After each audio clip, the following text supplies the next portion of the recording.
Next question है आपके पास, show that two equal masses m1 and m2 undergoing perfectly elastic collision with one of them initially at rest move at right angle to each other after collision। क्या कहता है, आपके पास दो masses हैं, same लेने हैं आपने। ये है, एक है m, दूसरा भी है m। m मूव करेगा विद सम वेलोसिटी u1 से, और m2 क्या है, रेस्ट पे है। उनके बीच में फिर परफेक्टली इलास्टिक कोलिजन होती है। परफेक्टली इलास्टिक कोलिजन होगी, ये कोलिजन हो रही है। कोलिजन के बाद क्या होंगे, वो दोनों बॉडीज़ जो होंगी वो right angle to each other move करना स्टार्ट कर देंगी। आपको ये चीज़ शो करनी है कि आफ्टर कोलिजन के बाद दोनों bodies at right angle to each other move करना स्टार्ट कर देंगी। मीन्स इसका मतलब क्या है, दोनों बॉडीज़ की जो फाइनल वेलोसिटीज़ हैं उनके बीच का एंगल बनना चाहिए 90 डिग्री। तो यही चीज़ करेंगे हम। अब इस चीज़ यहाँ पे ध्यान देना, यहाँ पे जो कोलिजन होगी वो कैसी होगी, वो हेड ऑन कोलिजन नहीं होगी बल्कि क्लेंसिंग कोलिजन होगी।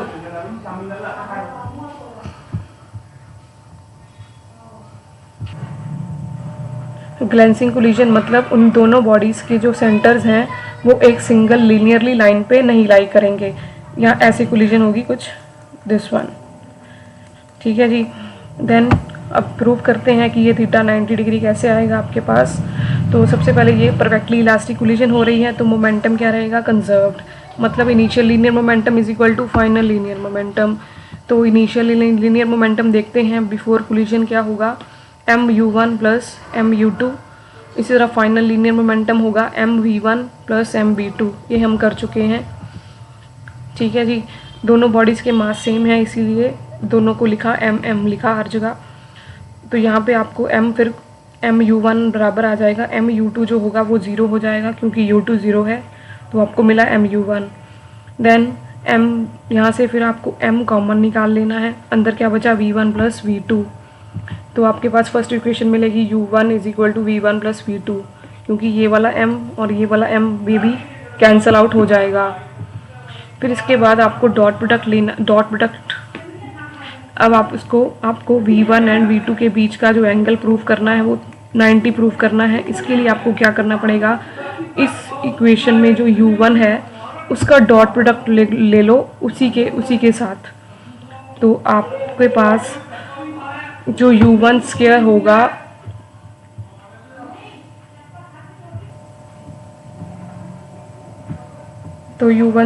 वो कैसे लिख सकते हैं, u1 डॉट, ये आप सभी को पता है, ऐसे लिख सकते हैं क्योंकि आपको पता है ए वेक्टर डॉट ए वेक्टर क्या होता है, magnitude of A into magnitude of A cos of 0। तो ये आपके पास मिलता है ए स्क्वायर के बराबर, इसीलिए लिखा u1 square is equal to u1 dot u1। तो यहाँ पे u1 स्क्वायर फिर बराबर आ जाएगा। आपने फिर क्या करना है, इस इक्वेशन को नाम देना है स्टार और ऊपर वाली इक्वेशन को नंबर देना है 1। तो use first equation in star. तो u1 की वैल्यू आपने यहाँ डालनी है, u1 लिखा v1 प्लस v2, इधर भी u1 लिखा u1 प्लस v2। तो अब इसके बाद आपको जस्ट ब्रैकेट ओपन करनी है, v1 का प्रोडक्ट, v1 का डॉट प्रोडक्ट होगा इसमें अब v1 के साथ भी v2 के साथ भी। तो वही लिखा v1 dot v1 plus v1 dot v2। इसी तरह अब ये वाले v2 का डॉट प्रोडक्ट होगा v1 के साथ भी और v2 के साथ भी। तो लिखा v2 dot v1 plus v2 dot v2। अब यहाँ पे देखिए v1 डॉट v1 होगा ऑब्वियसली v1 स्क्वायर। अब v1 डॉट v2 को ऐसे ही लिख दो अभी,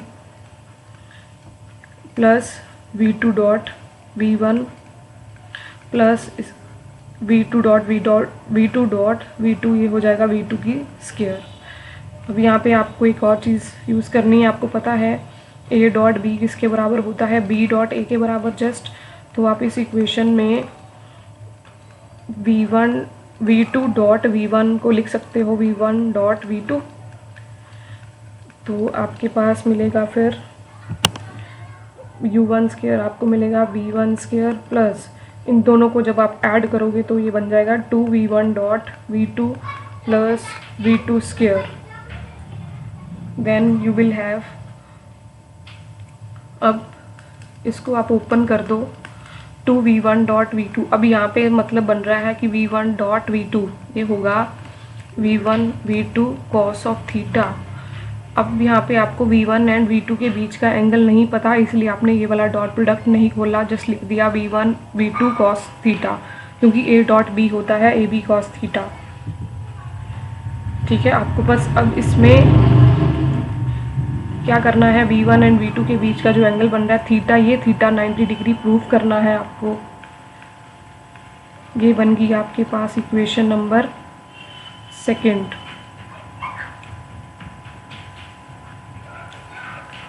ठीक है जी, ये आपके पास इक्वेशन बन गई 2। इसको लिख सकते हैं V1 square plus V2 square plus 2V1 V2 cos of theta. इसी तरह काइनेटिक एनर्जी भी कंजर्व्ड रहेगी। वो कैसे लिखोगे, half m1, kinetic energy conserve करवाते हैं वैसे ही जैसे कि आपके पास इनिशियल वेलोसिटी थी m की, that is half m u1 square, और सेकेंड बॉडी तो रेस्ट पे थी तो 0 आ जाएगा।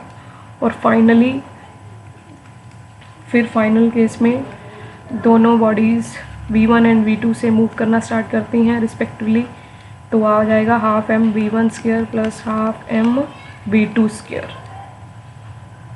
ठीक है जी, तो ये आपके पास मिलेगा। अब यहाँ से हाफ m कॉमन निकाल लो, तो v1 square plus v2 square, half m को कैंसिल आउट हो जाएगा, u1 स्क्वायर बराबर आ जाएगा v1 square plus v2 square के। इसको इक्वेशन नंबर 3 कह दो। देन अब यहाँ पे आप देख सकते हैं इक्वेशन नंबर 2 को आप कंसिडर कीजिए।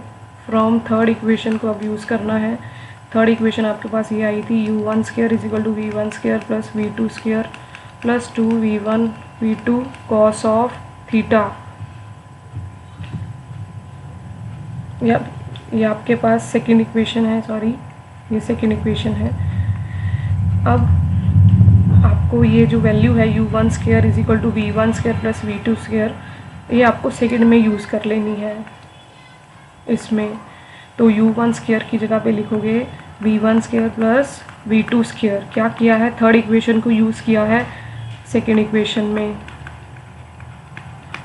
तो आपके पास ये इक्वेशन आ जाएगी। अब इसमें देखिए आप, ये v1 स्क्वायर v2 स्क्वायर है, इधर भी v1 square plus v2 square है। इसको जब आप लेफ़्ट साइड लेके जाओगे तो ये टर्म्स कैंसल आउट हो जाएंगी, 0 हो जाएगा। तो आपके पास जो लेफ़्ट साइड पे क्या आएगा, 0 आ जाएगा, 2v1 0 आ जाएगा। फिर किसके बराबर, 2v1 v2 cos of theta. ठीक है, तो अब इस इक्वेशन का मतलब क्या है, 2v1 एंड v2 जो है वो तो हम कह नहीं सकते कि 0 के बराबर हैं, वो तो 0 के बराबर नहीं है, बट कॉस थीटा 0 के बराबर हो सकता है। तो यहाँ से आपको पता चल गया कि कॉस थीटा किसके बराबर आ गया है, 0। अब 0 को आप कैसे लिख सकते हो, कॉस ऑफ 90। तो यहाँ से आपको पता चल गया कि जो थीटा होगा वो किसके बराबर होगा, 90। तो फाइनली ये चीज़ प्रूव होगी कि v1 एंड v2 के बीच का एंगल कितना बन रहा है, 90 डिग्री। तो दोनों बॉडीज़ फाइनली आफ्टर कोलिजन के बाद राइट एंगल पे मूव करना स्टार्ट कर देंगी। ठीक है जी,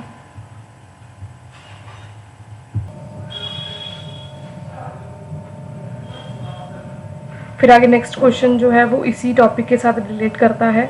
इसमें क्या कह रहा है कि वैसा ही केस है जिसमें दो बॉडीज़ ग्लेंसिंग कोलिजन करती हैं, परफेक्टली इलास्टिक कोलिजन करती हैं, बट कोलिजन कैसी होती है, ग्लेंसिंग कोलिजन।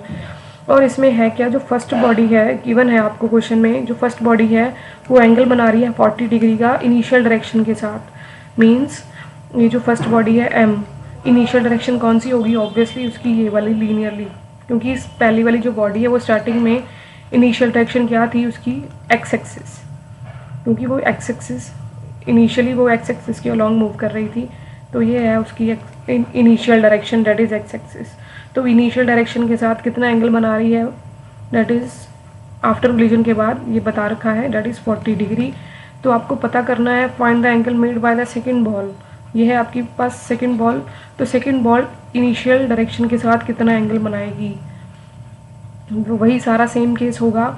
आपको पता है इस टाइप की कोलिजन में क्या होता है कि आफ्टर कोलिजन के बाद दोनों बॉडीज़ राइट एंगल मूव करना स्टार्ट करती हैं, तो V1 एंड V2 के बीच का एंगल कितना है 90। तो आप यहाँ पे फिगर से देख सकते हैं, अगर ये पूरा एंगल 90 है, इतना क्या है 40 है, तो आप इतना तो ऑब्वियसली निकाल सकते हो।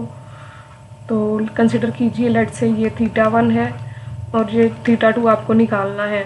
तो θ1 प्लस θ2 किसके बराबर है 90 डिग्री के बराबर है। θ1 40 हो गया, तो θ2 जो होगा वो किसके बराबर आ जाएगा, जस्ट 50 के बराबर। 90 माइनस 40 हो जाएगा 50।